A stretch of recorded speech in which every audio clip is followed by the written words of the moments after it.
Welcome to the Soccer Tavern, where we're discussing the history, culture, and philosophy of the beautiful game. My name is Dave, and in this video, we're talking about the history of Düsseldorfer Turn on Sportverein Fortuna 1895 e.V., better known as Fortuna Düsseldorf. Pull up a seat and let's start the discussion.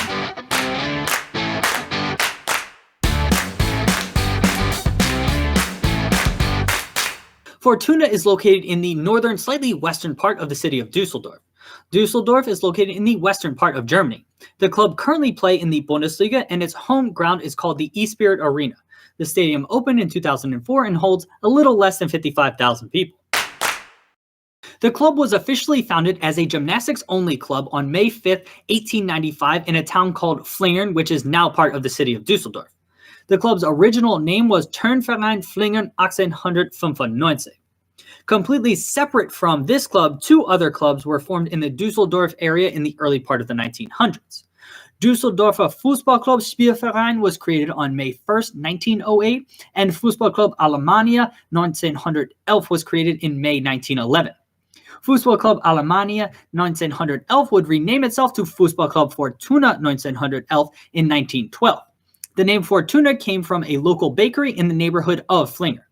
These two soccer clubs would merge in 1913 to become Düsseldorfer Fußballclub Fortuna 1911.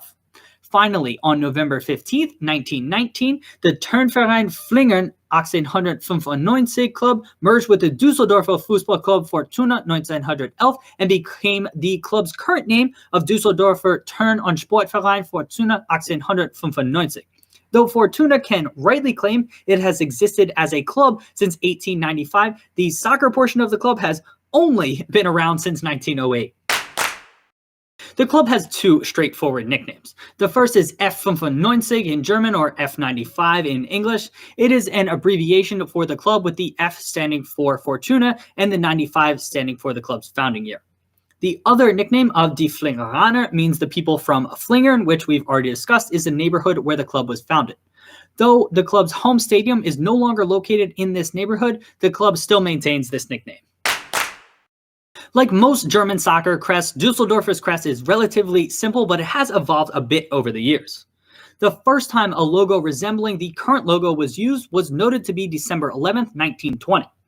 This logo had the letters DTFSV for Düsseldorfer Turn on Sportverein Fortuna, with the F large and in the middle, and the club's founding year of 1895.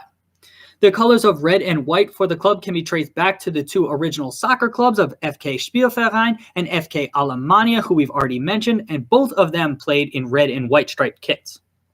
No one knows exactly who changed it or when the logo was updated, but for the 1924-1925 season, the club was using this logo. You can see the large white F representing the Fortuna part of the club's name. The 95 comes from the club being founded in 1895. This is the same basic design as the current logo, which has simply been updated with modern technology. It has been around since the mid-1920s. I'd like to discuss 5 events here. On June 11, 1933, Fortuna Düsseldorf played FC Schalke in the German National Championship final. At the time, there was no Bundesliga, and the German league champion was decided by a knockout tournament. Fortuna went unbeaten in 21 matches that season, and on this date defeated FC Schalke 3-0 in the final in Cologne in front of 60,000 people. It was the club's first and so far only league title. The next event I'd like to discuss happened more than 45 years later. On May 16, 1979, Fortuna played FC Barcelona in the final of the European Cup Winners' Cup in Basel, Switzerland. At the time, FC Barcelona weren't the dominant FC Barcelona that we think of today, but the club was still one of the most famous clubs in the world. Fortuna went behind 1-0 5 minutes into the match.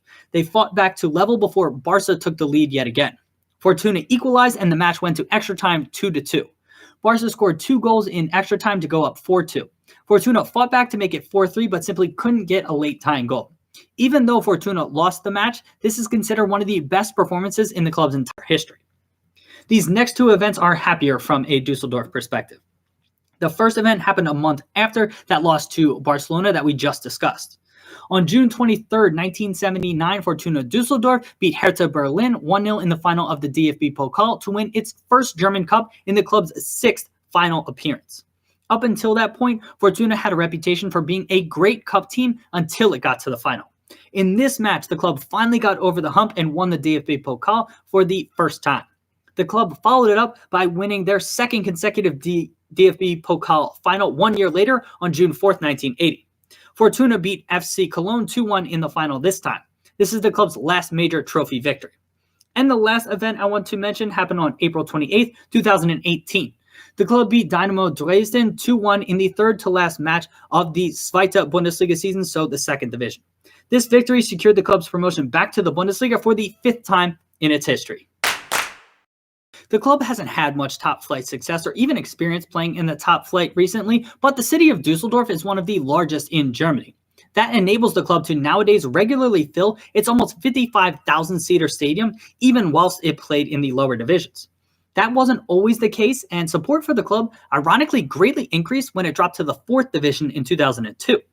That motivated local fans to support the team, and around the same time, a famous local band named Die Toten Hosen sponsored the team's kit. That sponsorship made Fortuna a cool team to follow for people both inside and outside of Düsseldorf. So, since the early 2000s, the club has had fantastic support, which creates an amazing game day atmosphere and has earned the Fortuna supporters a great reputation. Paul Janus played for Fortuna Düsseldorf from 1930 to 1951, with a break from 1941 to 1947 due to World War II. He was a standout defender for both Fortuna and the German national team during his career. Janus won the 1933 German National Championship with Fortuna and was the record appearance holder for West Germany for almost 30 years until his record of 71 appearances was broken in 1970. Düsseldorf's second-team stadium is named after Paul Janus. Klaus Allofs was a talented striker who played for Fortuna from 1975 to 1981. He was the Bundesliga's top scorer in 1979 while playing for Fortuna and is one of the best strikers in the club's history. He was a key member of the Fortuna sides that won the only two DFB Pokals in the club's history. Those came in 1979 and 1980, which we've already mentioned. Allofs would have a very successful career playing for other Bundesliga clubs, and he also played for two clubs in France. He is still among the top 10 all-time scorers in Bundesliga history with 177 Bundesliga goals in 424 matches. And the last player I'd like to discuss here is Gerd Zühe. Zühe was a teammate of Allofs, but unlike Allofs, he spent his entire professional career with Fortuna. He is the club's all-time record appearance leader and was a key member of the club as it made 3 straight DFB Pokal finals from 1978 to 1980. They won 2 of them. In the summer of 2016, Zühe became the second ever player in the club's more than 100-year history to be named honorary club captain. Heinz Kerner was the first noted manager in the club's history, starting in June of 1924. He managed until May 1928, then came back in 1931 and managed until 1934.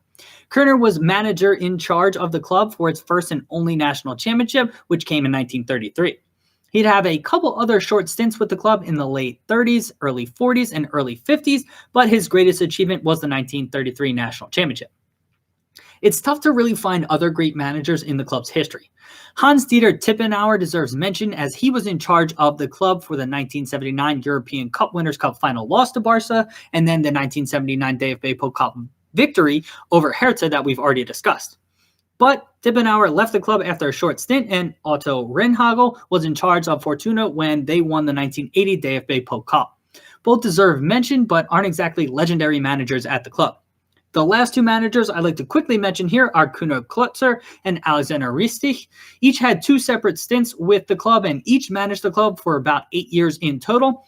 Neither won anything exceptionally notable, but based on simply length of time in charge of the club, they deserve mention. Fortuna's main historical rival is likely Rot-Weiss Essen, and the club's main current rival is FC Köln or FC Cologne. The Fortuna versus Rot-Weiss Essen rivalry stretches back to the 1970s when the two clubs regularly met in the Bundesliga. The two clubs are located about 20 miles apart, and this rivalry really stems from geographic location. Rot-Weiss Essen has fallen down the divisions in German soccer, so matches between these sides don't happen nearly as frequently. That has led to a cooling of this rivalry a bit, and why I highlighted them simply as a historical rival. Fortuna's main current rival is FC Köln or FC Cologne. The cities of Cologne and Düsseldorf have a natural rivalry and are 2 of the biggest cities in Germany. They are located about a 30-minute train ride from one another on the Rhine River.